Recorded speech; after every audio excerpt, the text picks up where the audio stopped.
ثم جعلناك على شريعة من الأمر فاتبعها ولا تتبع أهواء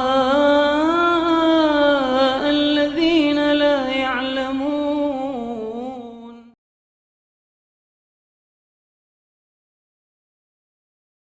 Ayat ini kata ulama disepakati adalah ayat terakhir turun tentang pengharaman khamar.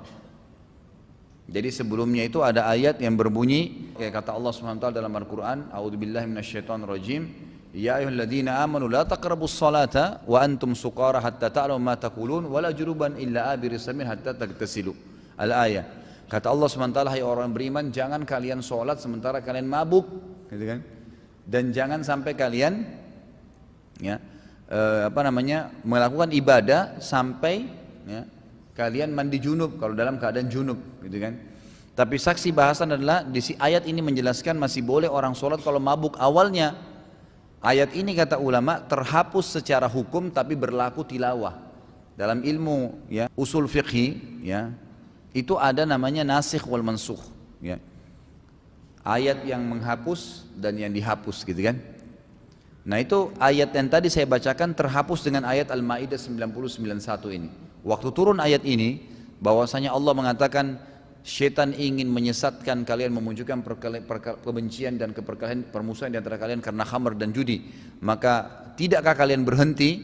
Semua sahabat serentak mengatakan, karena Allah bilang afala tantahu afahal antum muntahun, apakah kalian berhenti? Lalu semua sahabat yang masih minum khamar segera mengatakan serentak waktu dengar ayat ini, intahaina intahaina, kami selesai.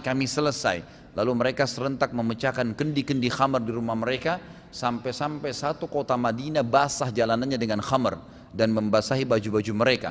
Lalu mereka pergi sholat dalam kondisi mulai saat itu sudah tidak mabuk lagi, karena masih ada di antara sahabat waktu itu yang masih mabuk karena masih dibolehkan. Maka turun ayat ini menghapuskan tentang masih bolehnya minum khamar. Dan dari hadis tadi yang saya sebutkan juga yang menjelaskan tentang sebab turunnya ayat ini.